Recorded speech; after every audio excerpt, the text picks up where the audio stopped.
오늘은 말씀의 비밀 시리즈 12번째 시간입니다.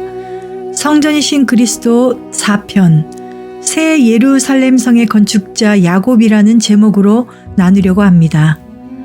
야곱, 발뒤꿈치를 잡은 자.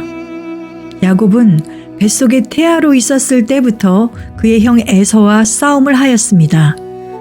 그 싸움은 민족이 나누어 있는 싸움이었고 어린 자가 강한 자로 또 섬김을 받는 자가 될 것으로 싸움의 결론은 이미 뱃속에서부터 지어졌습니다. 쌍둥이의 서열은 몇 초 혹은 몇 분 만에 결정이 납니다.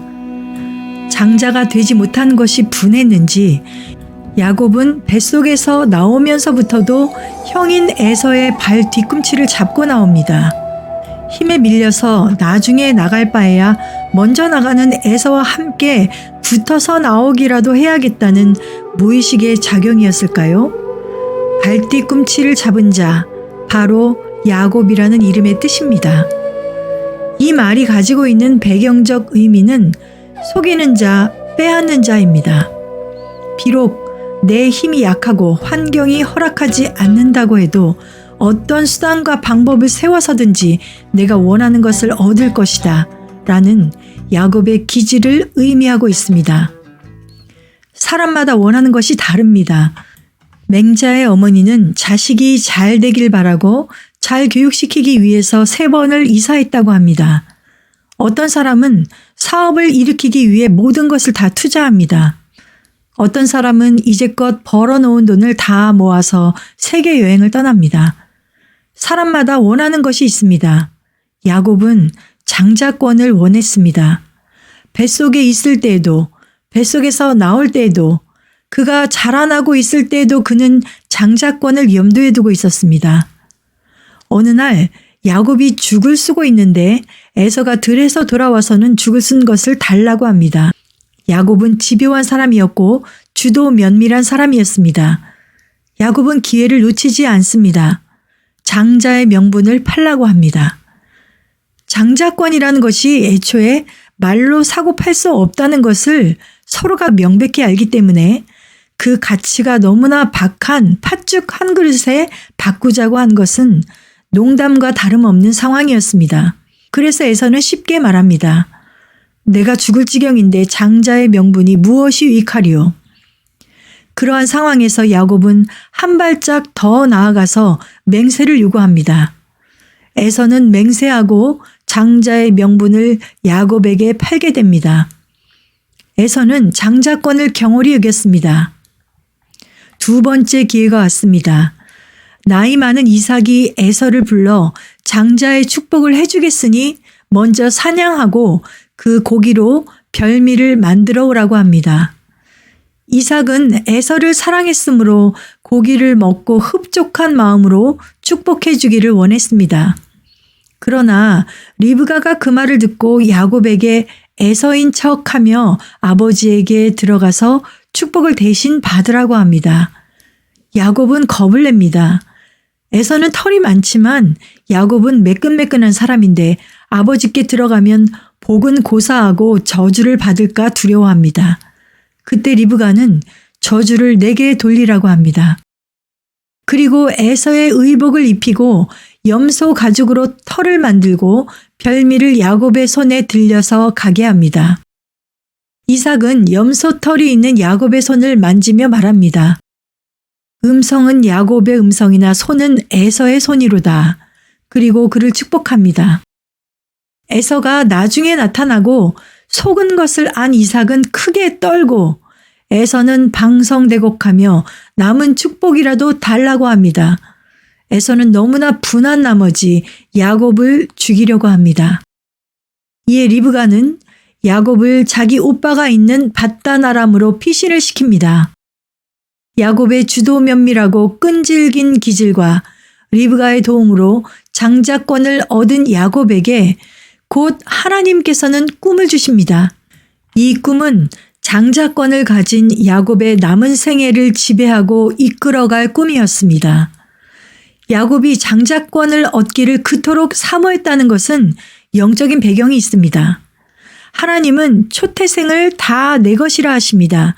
이스라엘 백성이 하나님의 장자였습니다. 출애굽기 4장 22절. 너는 바로에게 이르기를 여호와의 말씀에 이스라엘은 내 아들 내 장자라. 하나님의 장자를 놓아주지 않는 고로 애굽 가운데 처음 나온 것을 사람의 장자로부터 생축에 처음 나온 것까지 다 죽이심으로 장자를 구해내신 것이었습니다. 출애굽기 13장 15절.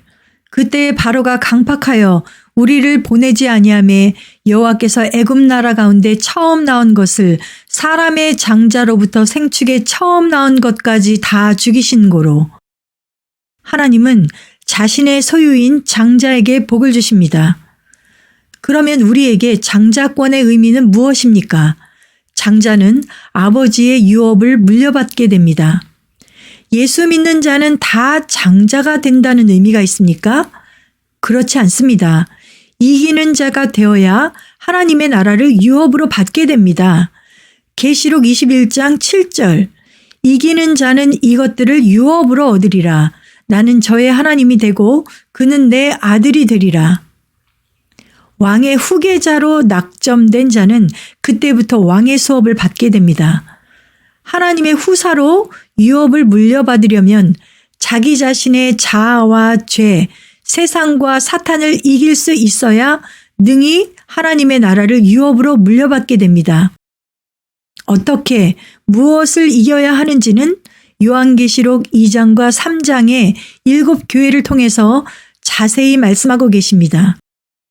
야곱은 하나님의 소유가 되길 원했고 하나님의 유업을 물려받기를 사모한 자입니다. 그가 아버지와 형을 속이면서까지 장자의 축복을 받는데 하나님은 여러모로 개입하셨습니다.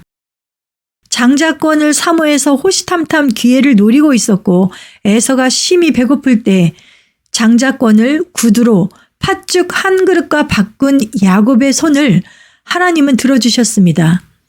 이삭의 눈을 어둡게 하셨고 리브가의 마음을 동하게 하셔서 저주는 나에게 돌리고 내가 축복을 받으라고 야곱의 등을 밀었습니다.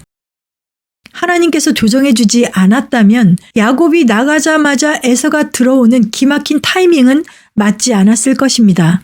왜 하나님은 야곱을 도우셨는가? 하나님은 장자권을 사모하는 자들을 도우십니다. 장자권을 얻을 수 있도록 길을 열어주십니다. 그리고 그들에게 맡기시는 하나의 일이 있습니다. 이제 장자권을 획득한 야곱에게 하나님은 그 일을 보여주십니다. 야곱은 형을 피해 외삼촌이 있는 하란으로 도망갑니다. 가는 도중 해가 져서 돌을 베게 하고 자는데 꿈을 꾸게 됩니다. 사닥다리가 땅과 하늘을 잇고 있는데 천사가 사닥다리를 오르락 내리락 합니다. 그 꼭대기에 여호와께서 말씀하십니다. 나는 여호와니 너의 조부 아브라함의 하나님이요 이삭의 하나님이라. 너 누운 땅을 내가 너와 내 자손에게 주리니 내 자손이 땅의 티끌같이 되어서 동서남북에 편만할지며 땅의 모든 족속이 너와 내 자손을 인하여 복을 얻으리라. 내가 너와 함께 있어 내가 어디로 가든지 너를 지키며 너를 이끌어 이 땅으로 돌아오게 할지라. 내가 내게 허락한 것을 다 이루기까지 너를 떠나지 아니하리라. 야곱이 잠이 깨어 고백합니다. 여호와께서 과연 여기 계시거늘 내가 알지 못하였도다. 두렵도다 이곳이여. 다른 것이 아니라 이는 하나님의 전이요 이는 하늘의 문이로다.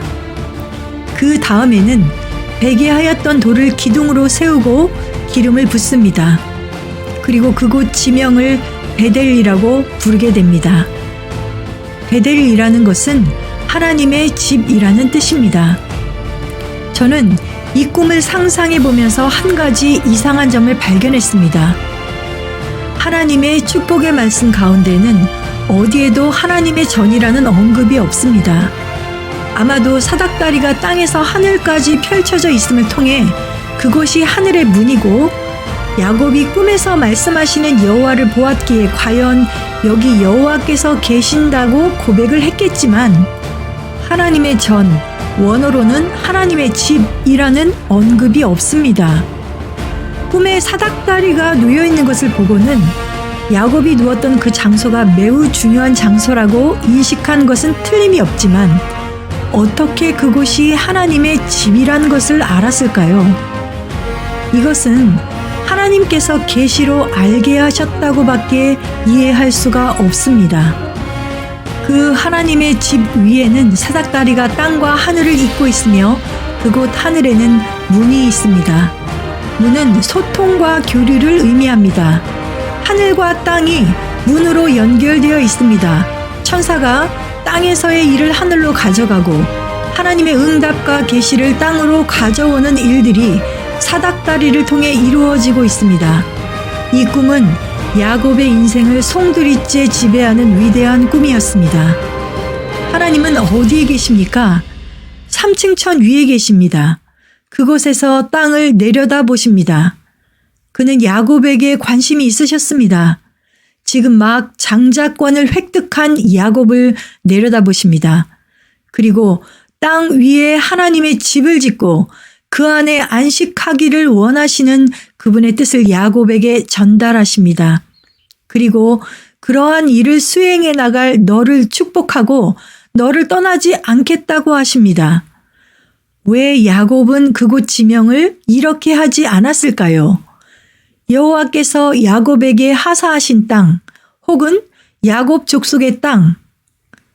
야곱은 꿈을 통해 하나님의 마음을 보았습니다. 그래서 하나님에 대한 헌신의 의미로 자신이 베고 있었던 돌을 세우고 그 위에 기름을 붓습니다.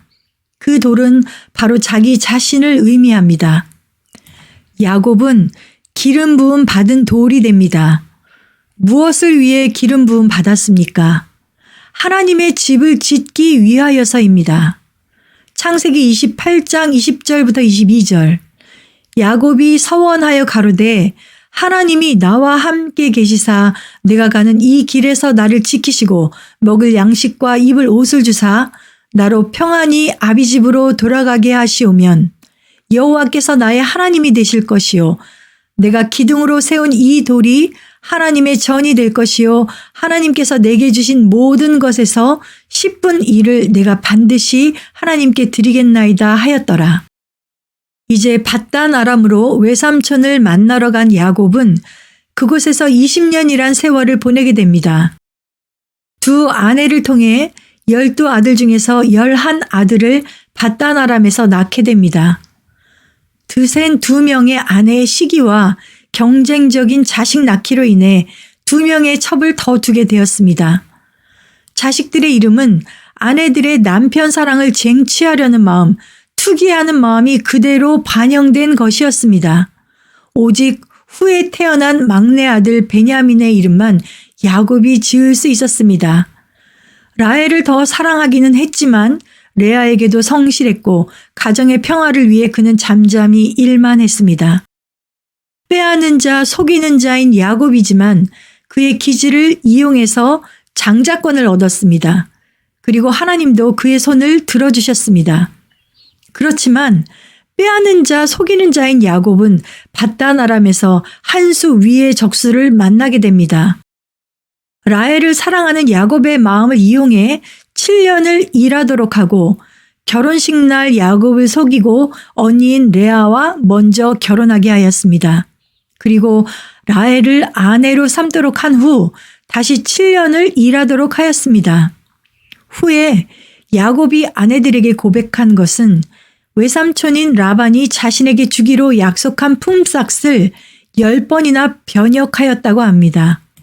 야곱도 웬만큼 근면 성실한 사람이고 주도 면밀한 사람인데도 불구하고 삼촌으로부터 사랑하지 않는 사람을 위해 일해야만 되도록 조종당했고 품삯도 10번씩이나 속임당했습니다. 자신의 울타리가 되어줄 가족들을 속여서 도망친 것이기 때문에 야곱은 낯선 땅에서 살아남아야 했습니다. 그러나 야곱은 그런 가운데서도 자신보다 한 수 위인 탈취자이며 사기꾼인 라반에게 완벽히 적응하여 자신의 것을 조금씩 확장해 나갔고 마침내 거부가 되었습니다. 재산이 불어나고 거부가 되니 야곱은 더 이상 삼촌과 함께 있을 수 없게 되고 이제 고향으로 가게 됩니다. 그러나 밧단 아람에 도착했을 때와 마찬가지로 그는 또 도망을 갑니다. 외삼촌과 그의 아들들이 두려웠습니다. 야곱은 속이는 자이긴 했지만 대담한 들사람은 아니었습니다. 그는 심성이 여리고 꼼꼼한 사람이었습니다. 그는 밧단 아람에서 무엇을 했습니까? 하나님의 집에 대한 이상이 밧단 아람에서의 20년 동안의 삶과 어떤 연관이 있습니까? 그는 20년 동안 라반에게 시달림을 당했지만 한편으로는 속이는 방법이 좀 더 노련해졌습니다. 인간적인 방법으로 가득 찬 야곱의 방식이 무일푼으로 들어가서 거부가 되어 나오는 삶으로 꼽히게 됩니다. 물론 하나님께서는 여기까지도 야곱의 손을 들어주셨습니다. 하나님은 왜 야곱을 밧단 아람으로 보내셨습니까? 그가 밧단 아람에서 한 것은 아들들을 얻은 것입니다. 하나님의 집을 짓기 위해서는 돌들이 필요합니다. 하나님의 집을 지을 돌들은 12아들들이었습니다. 이제 하나님은 다시 야곱을 가나안으로 보내십니다. 삼촌이 있는 밧단 아람으로는 다시 돌아가지 못하고 오직 앞으로 나아가야 하지만 에서는 400명을 거느리고 옵니다. 400명을 거느리고 오는 것은 야곱을 어루만져 주기 위해 오는 게 아닙니다. 이제 그는 밧단 아람에서 갈고 닦은 노련함을 다시 한번 발휘합니다. 형이 무엇을 좋아할까? 형이 무엇에 마음이 녹을까? 아, 그는 성질이 급한 사람이야. 한다면 하는 사람인데 모든 때를 둘로 나누어야겠다. 한쪽을 친다면 다른 한쪽은 그 시간을 틈타 도망시켜야지.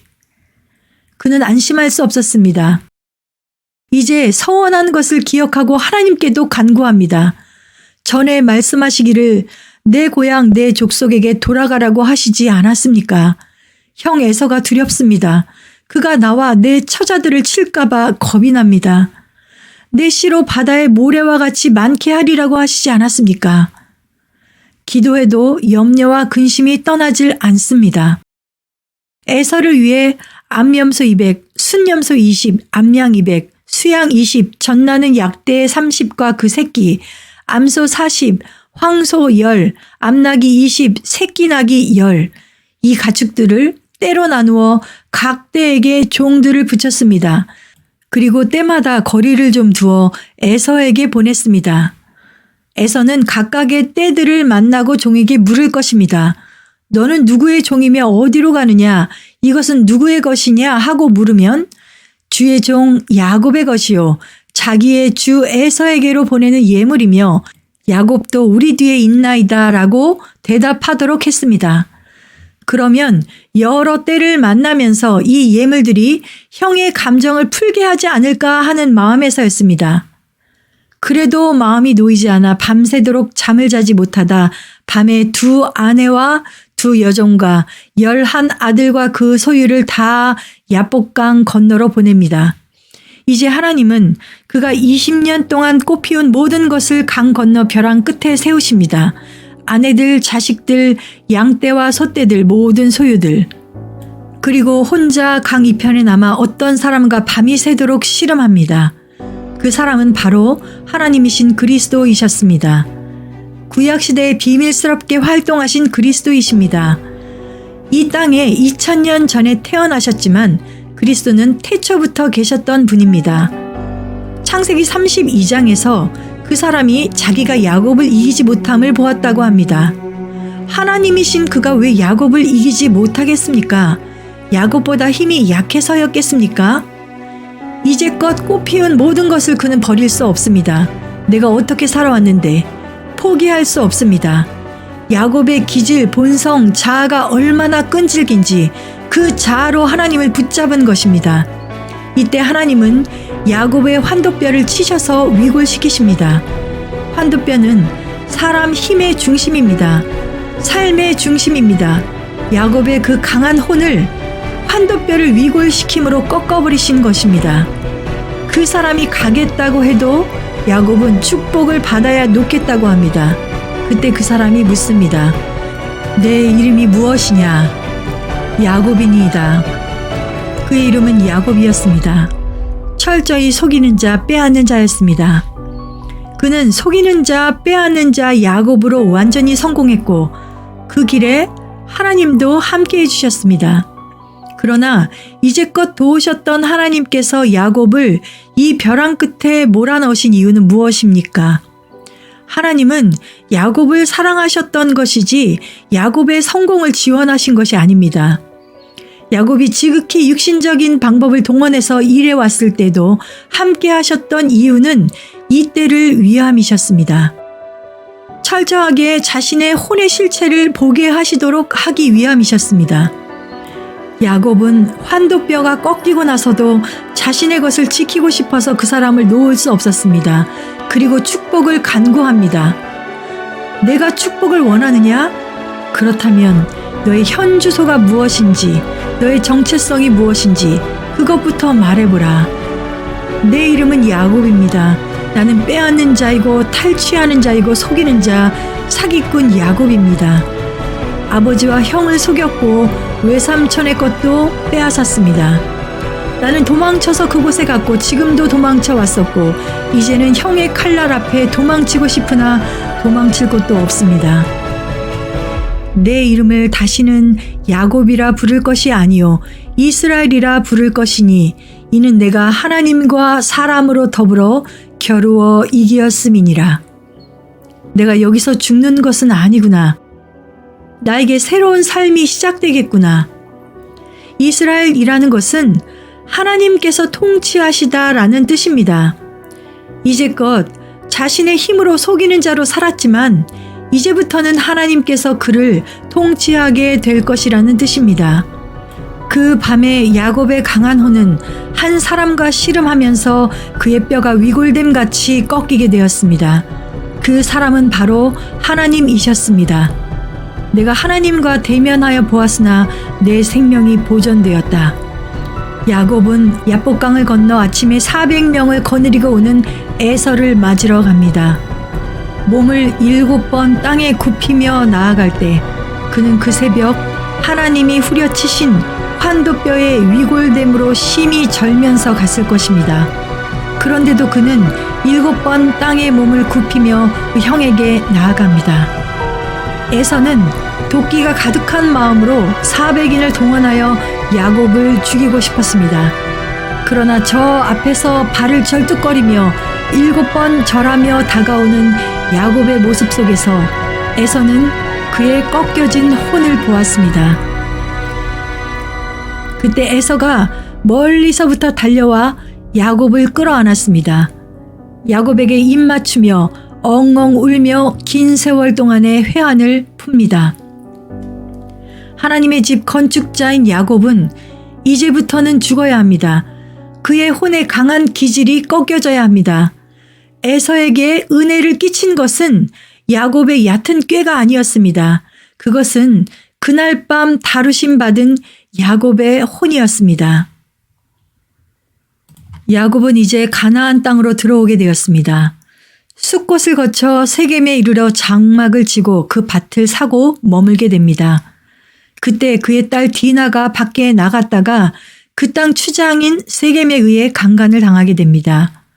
그 일로 세겜의 아비가 야곱에게 그 자식들을 혼인시키고 두 부족이 서로 통혼하는 사이가 되자고 찾아옵니다. 두 부족이 통혼하는 관계가 된다는 것은 가족이 되는 것이고 혈연 관계고 한 민족으로 맺어지게 됩니다. 그때 야곱의 아들들이 할례를 제안하고 하몰과 그 아들 세겜이 자신의 부족을 설득하여 모든 남자가 할례를 받게 됩니다. 제3일에 이르러 고통이 최고조에 미쳤을 때 디나의 오라빈 시므온과 레위가 칼을 가지고 성에 쳐들어가 모든 남자를 다 죽이고 모든 재물을 빼앗고 자녀와 아내들을 사로잡아 옵니다. 야곱은 이 일로 주변 족속들로부터 멸문지화를 당하게 될지 모르는 심한 곤경에 처하게 됩니다. 그때 여호와께서는 야곱에게 말씀하십니다. 일어나 베델로 올라가서 거기 거하며 내가 내 형 에서의 낯을 피하여 도망하던 때에 내게 나타났던 하나님께 거기서 단을 쌓으라. 하나님은 야곱에게 이스라엘이라는 새 이름을 주셨습니다. 하나님이 통치하는 삶이 펼쳐지게 됩니다. 그는 하나님의 집을 지어야 하는 기름 부음 받은 자로 베델에 올라가야 하는데 아직 세겜 땅에서 머물고 있었습니다. 돈을 주고 땅까지 매입했습니다. 장기적으로 그곳에 머물 생각을 했던 것입니다. 그런데 디나의 사건이 발생한 것입니다. 이 일은 하나님께서 허락하신 일입니다. 베델로 올라가 거기서 단을 쌓으라는 것은 하나님이 원하시는 일을 시작함으로 그가 받으시는 삶을 살라는 것입니다. 야곱은 온 족속에게 선포합니다. 너희 중에 이방 신상을 버리고 자신을 정결케 하고 의복을 바꾸라. 우리가 일어나 베델로 올라가자. 나의 환난 날에 내게 응답하시며 나의 가는 길에서 나와 함께 하신 하나님께 내가 거기서 단을 쌓으려 하노라. 이때 그들이 이방 신상과 자기 귀의 귀고리를 야곱에게 주니 야곱이 그것들을 세겜 근처 상수리 나무 아래 묻고 발행합니다. 사면 고을들에게 야곱 족속을 크게 두려워하는 마음을 주셔서 아무도 야곱을 추격하지 못했습니다. 야곱은 참으로 하나님의 마음을 잘 깨달았던 자입니다. 그가 창세기 28장에 장자권의 축복을 빼앗고 형에게 쫓겨 밧단 아람에 가는 길에 꾸었던 꿈을 통해 하나님의 집을 짓는 것에 대해 계시로 알게 되었습니다. 그리고 어떠한 방법으로 하나님의 집을 지어야 하는가에 대해서도 그는 하나님의 마음을 잘 알고 있었습니다. 그가 어떻게 그것을 알았는지는 사실 성경에 잘 나오지 않습니다. 장자권을 받은 자에게 하나님께서 계시로 알게 해주시는 것임을 확신합니다. 왜냐하면 장자로 태어나지 않았지만 장자권을 이어받은 요셉 또한 야곱이 하나님의 집을 건축한 방법 그대로 하나님의 집을 건축했습니다. 야곱은 돌과 나무로 하나님의 집을 짓지 않았습니다. 사람으로 하나님의 집을 지었습니다. 그것을 하나님이 원하신다는 것을 어떻게 알았는지 모르지만 그는 그렇게 했습니다. 그는 광야에서 그가 베고 잤던 돌기둥을 세우며 이 돌이 하나님의 전이 될 것이라고 서원했었습니다. 그리고 다시 베델에 오르며 하나님의 전을 세워야 할 그가 준비했던 것은 석재나 목재나 연장이 아니었습니다. 그는 야곱 족속에게 이방 신상을 버리고 자신을 정결케 하고 의복을 바꾸라고 명합니다. 진실로 하나님은 사람으로 성전 삼기를 원하시는 분이신데 사람이 성전되기 위해서는 먼저 우상을 버리고 정결케 하고 의복을 바꾸어 입는 것이 전제됩니다. 그가 밧단 아람에서 성전의 구성원인 하나하나의 돌들을 낳았다면 이제 베델로 올라가며 건축될 수 있는 전제 조건을 요구하며 또한 그들에게 예비시킵니다. 야곱은 하나님을 위한 그 어떤 건축물도 땅에 세운 적이 없습니다. 장자권을 가진 그에게 하나님의 집에 대한 계시가 주어졌고 그는 분명히 12 아들로 하나님의 집을 짓게 됩니다. 그것을 어떻게 할 수 있습니까? 최종적으로 하나님께서 영원히 거하실 하나님의 집, 하나님의 성전인 새 예루살렘 성 문에는 야곱의 12 아들들의 이름이 쓰여 있습니다. 계시록 21장 10절부터 12절. 성령으로 나를 데리고 크고 높은 산으로 올라가 하나님께로부터 하늘에서 내려오는 거룩한 성 예루살렘을 보이니 하나님의 영광이 있음에 그 성의 빛이 지극히 귀한 보석 같고 벽옥과 수정같이 맑더라. 크고 높은 성곽이 있고 12문이 있는데 문에 12천사가 있고 그 문들 위에 이름을 썼으니 이스라엘 자손 12지파의 이름들이라. 오늘날 우리가 만약 장자권을 사모한다면 하나님께서는 곧 그분의 원대하고 최종적인 한 건축물, 하나님의 집에 대한 이상을 주실 것입니다. 그 한 건축물은 그리스도의 몸인 성전으로 지어지는 것입니다. 성전은 바깥마당, 성소, 지성소로 구성되어 있지만 최종적인 성전인 새 예루살렘 성은 장과 광과 고가 같은 확대된 지성소임을 알 수 있습니다. 이는 새 예루살렘 성으로 지어지기를 원하는 사람들은 이 땅에서 지성소의 삶을 누리고 완성하는 사람들입니다. 어떻게 지성소의 삶을 누릴 수 있는가? 성전이신 그리스도를 통해 우리는 이제까지 살펴보았습니다. 바깥마당에서 번제단을 누린 자들이 물두멍을 통과해야 성소에 들어갈 수 있고 7 등대와 12개의 떡이 진설된 떡상을 경험하고 분향단의 헌신의 기도를 통해 지성소에 들어갈 수 있습니다. 지성소에서는 2개의 돌판과 아론의 쌍난 지팡이, 금 항아리에 감추인 만나이신 그리스도를 누리게 됩니다. 성전이신 그리스도에서 계시하는 지성소의 삶은 율법의 요구가 온전히 우리의 삶에서 이루어지는 것이고 마른 지팡이처럼 죽은 우리의 몸을 통해 그리스도의 생명이 발아하고 꽃이 피고 열매 맺는 데까지 가는 것이며 불로 연단한 금을 사서 하나님의 본성을 가지게 될 때 먹게 해주시는 감추어진 만나를 먹는 삶이 지성소의 삶입니다. 요한계시록을 통해 계시하시는 지성소의 삶은 이기는 자가 되는 것입니다. 에베소 교회는 잃어버린 첫사랑을 회복하기 위해 어디서 떨어졌는지 깨닫고 회개하여 처음 행위를 가져야 합니다. 첫사랑을 회복하지 못한다면 등대를 옮기실 것이며 이기는 자가 된다면 생명나무를 먹게 해주실 것입니다. 서머나 교회는 이미 하나님께서 그들을 부요한 자라고 인정하시지만 그게 끝이 아니라 열흘 동안의 환란을 통과해야 하며 그들이 죽기까지 충성함으로 예비된 면류관을 얻어야 합니다.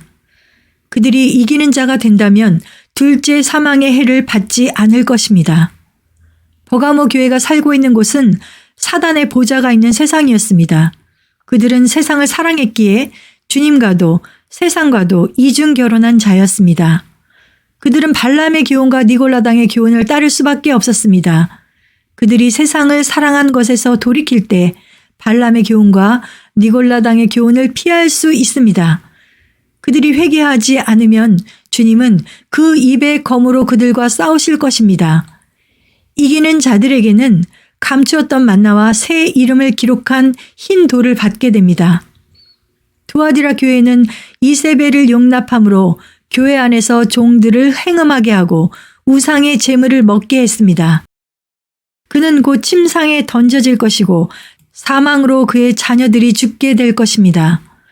교회 안에서 행해지는 배도와 행음을 이기는 자는 만국을 다스리는 권세를 주실 것이고 새벽별을 받을 것입니다. 사대교회는 살았다는 이름만 가졌고 실제는 죽어있는 교회입니다. 이들에게 남아있는 것이 약간 있었지만 그것도 거의 죽기 일보 직전입니다. 그것만이라도 굳게 하라고 하십니다.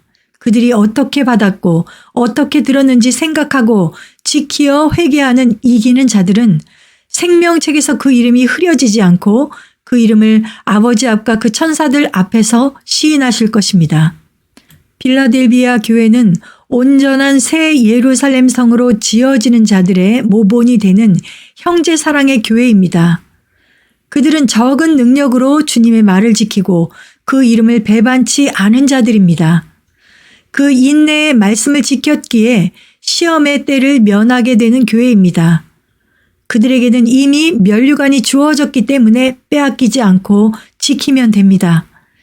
이기는 자는 하나님의 성전 곧 새 예루살렘 성의 기둥이 될 것입니다. 그의 위에 하나님의 이름과 새 예루살렘의 이름과 주님의 새 이름이 기록됩니다. 기둥이라는 것은 집이 건축될 때 가장 먼저 세워지는 것입니다. 빌라델비아 교회는 교회 시대를 통해 이미 그리스도의 신부로 예비된 자들입니다.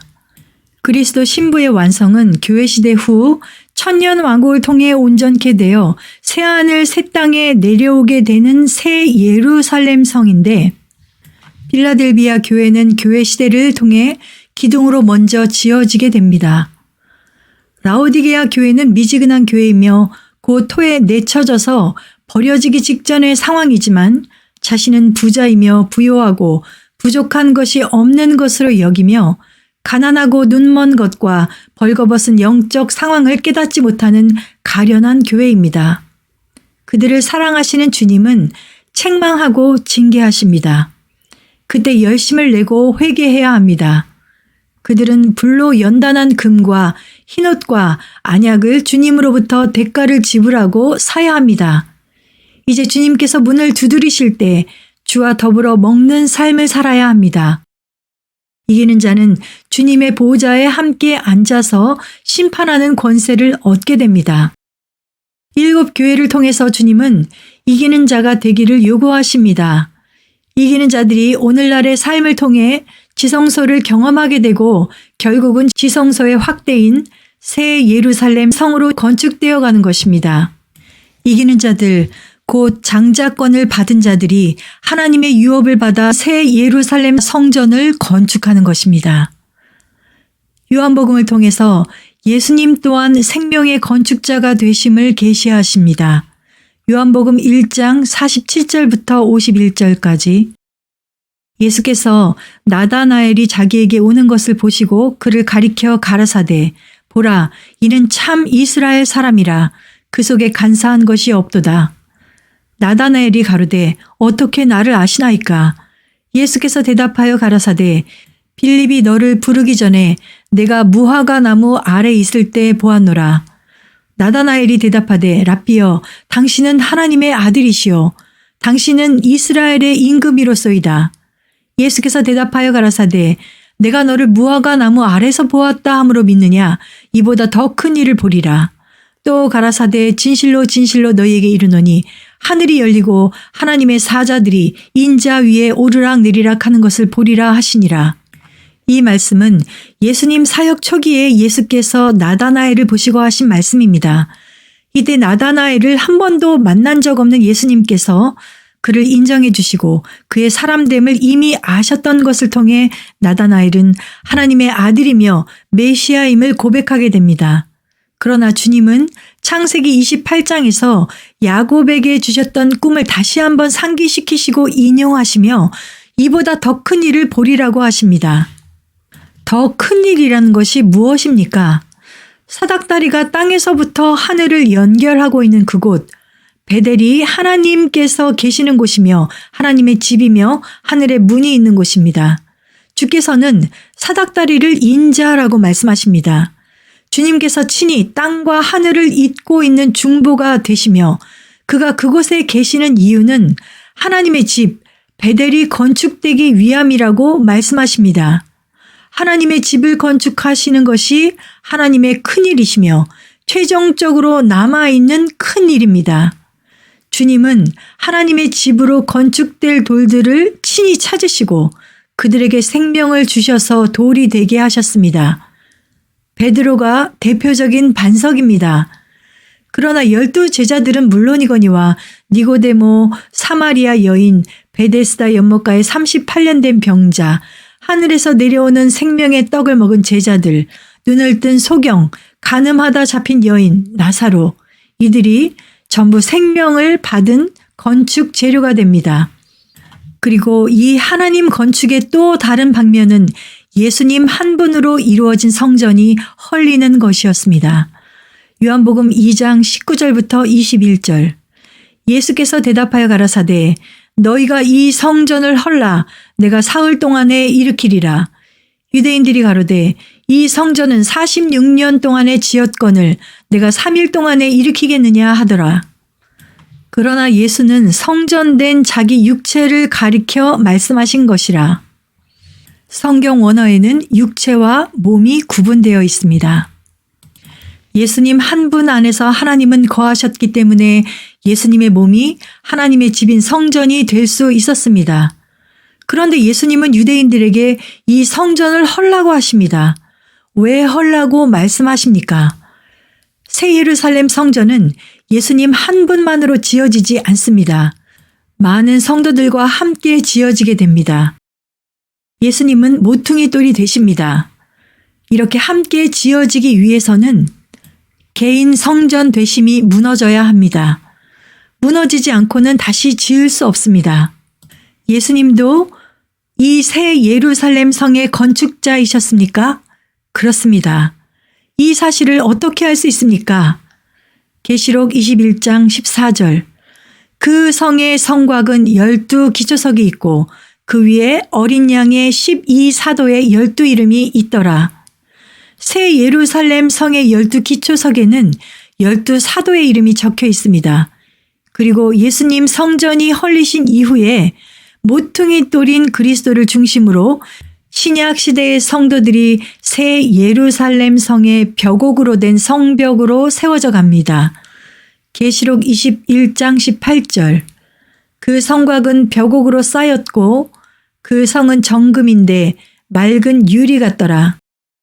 에베소서 2장 20절부터 22절. 너희는 사도들과 선지자들의 터 위에 세우심을 입은 자라. 그리스도 예수께서 친히 모퉁이 돌이 되셨느니라. 그의 안에서 건물마다 서로 연결하여 주 안에서 성전이 되어가고 너희도 성령 안에서 하나님의 거하실 처소가 되기 위하여 예수 안에서 함께 지어져 가느니라.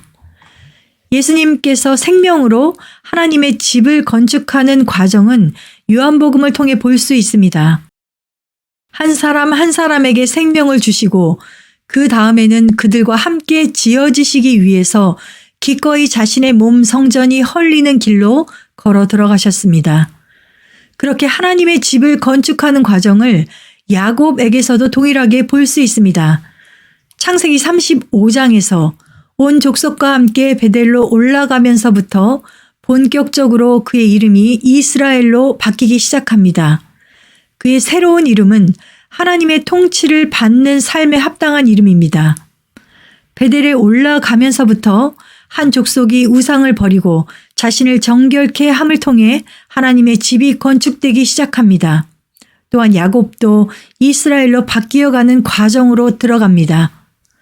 밧단 아람에서 12 아들들을 통해 하나님의 집을 건축할 돌들을 얻었다면 이제 베델로 올라가면서부터 야곱은 예수님께서 그러하셨던 것처럼 헐리어지기 시작합니다. 창세기 35장 베델에 올라가 단을 쌓은 후 리브가의 유모 드보라가 죽습니다. 리브가의 죽음은 나와 있지 않지만 아마도 이미 죽었기 때문에 그의 유모 드보라를 어머니 대신 섬겼던 것 같습니다. 드보라가 죽었을 때 상수리 나무 아래에 장사하고 그 나무 이름을 알론바굿이라 불렀는데 이는 통곡의 상수리 나무라는 뜻입니다. 야곱의 마음이 얼마나 아팠었는지를 대변합니다.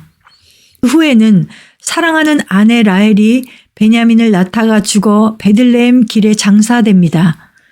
그 후에는 장자 르우벤이 그 서모 비라와 통간하게 된 것을 이스라엘이 듣게 됩니다. 야곱이 헤브론에 이르렀을 때 그 아비 이삭이 죽게 되고 아비를 장사하게 됩니다. 라헬이 낳은 요셉에게 채색 옷을 입혀 사랑했던 야곱은 다른 10 아들들에 의해서 속임당하고 그를 빼앗깁니다. 형들은 아버지의 사랑을 독차지하는 요셉을 죽이려고 했고 차마 죽일 수 없어 애굽 땅의 노예로 팔게 됩니다. 그리고 염소 피에 그 옷을 적셔서 아비에게 갖다 줍니다. 야곱은 죽을 것 같은 고통을 호소하며 내가 음부에 내려 아들에게로 가겠다고 슬퍼합니다. 그 이후 20여 년이 지난 후 사랑하는 아들 요셉은 시므온을 가두고 다시 야곱에게서 가장 사랑하는 막내 아들을 요구합니다. 온 가족과 가축이 굶는 상황에서 애굽을 2번씩이나 왕복할 수 있는 기간에도 야곱은 베냐민을 포기할 수 없었습니다. 그러나 결국 야곱은 베냐민을 내어줍니다. 창세기 43장 14절. 전능하신 하나님께서 그 사람 앞에서 너희에게 은혜를 베푸사 그 사람으로 너희 다른 형제와 베냐민을 돌려보내게 하시기를 원하노라. 내가 자식을 잃게 되면 이르리로다. 이것이 창세기 35장에서 베델로 올라간 이후의 야곱의 모든 행적입니다. 빼앗는 자 야곱으로 살았던 그는 이제 빼앗기는 자 이스라엘로 살게 됩니다. 야복강에서 야곱의 환도뼈를 위골시키심으로 그 옛사람을 치신 하나님께서는 베델에 올라간 이후부터 조금씩 야곱을 무너뜨리십니다. 야곱이 무너져야 야곱의 아들들이 건축됩니다.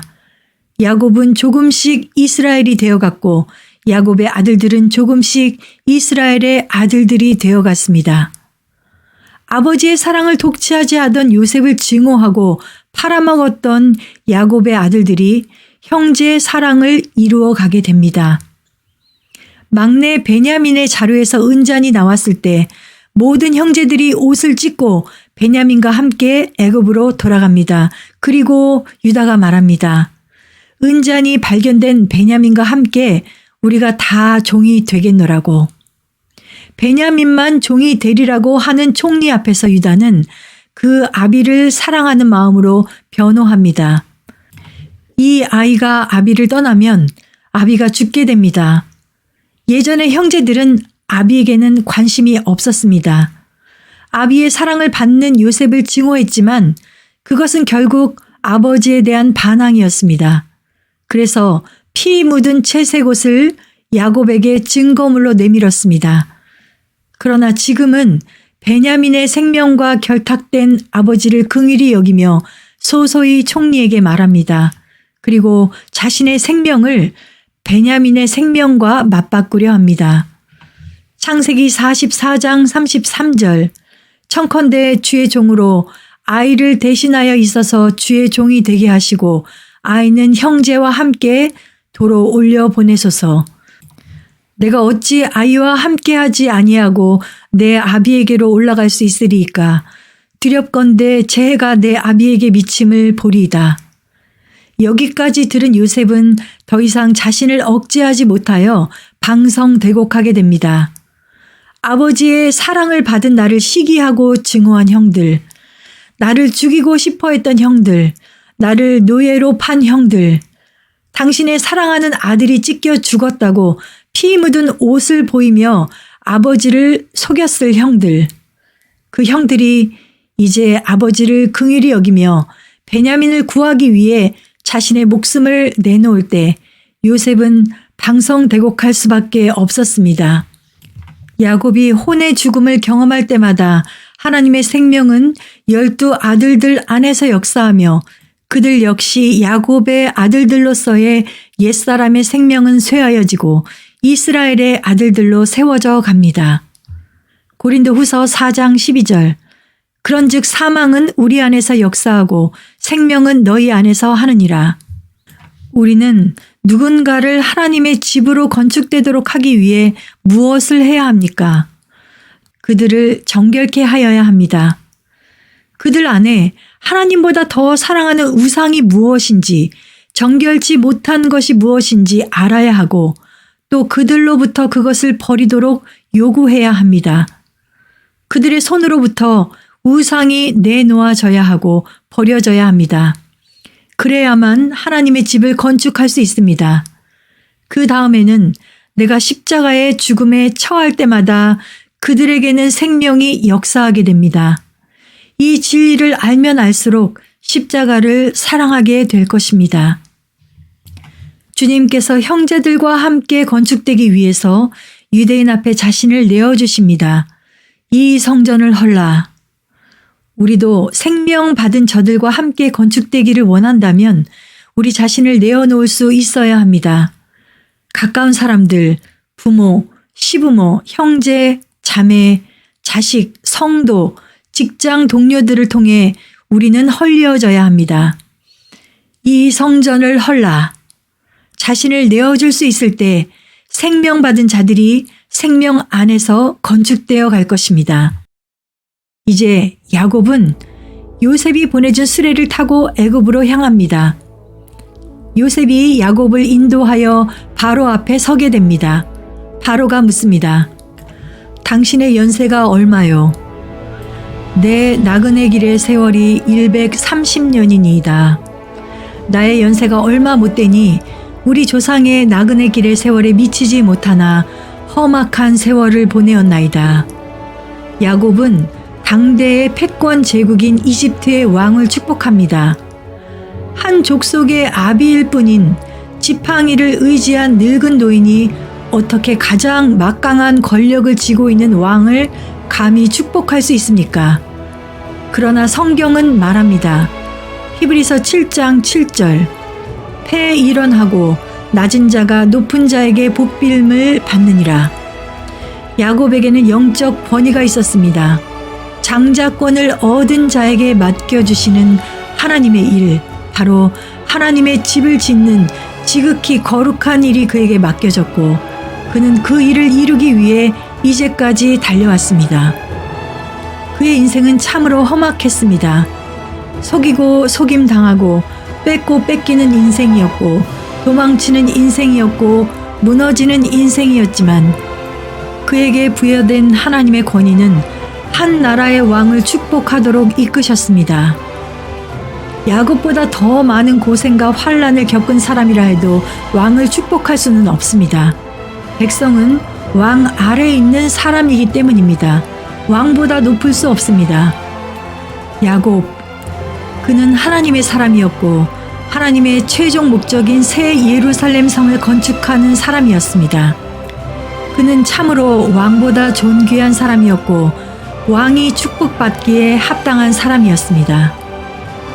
하나님께서 최종적으로 안식하시고 거하기를 원하시는 거처가 지성소의 확대인 새 예루살렘 성입니다. 개인이 이러한 성전이 되어가는 것을 누릴 뿐 아니라 주님께서는 그리스도의 생명 받은 자들이 함께 건축되기를 원하십니다. 그 건축은 처음에 그들에게 그리스도의 생명을 받도록 말씀으로 양육하는 것으로 시작하여 이들을 성장할 수 없게 하는 우상을 처리하도록 권면하는 것이 포함되지만 결국에는 그들과 함께 건축되기 위해 내가 헐리워지도록 나 자신을 죽음에 내어주는 것을 통해 하나님께서는 성전을 그 하나님의 집을 사흘 만에 일으켜 세우실 것을 믿습니다. 할렐루야. 하나님의 영원한 집을 건축하기 위하여 사는 저와 여러분들이 되기를 기도합니다.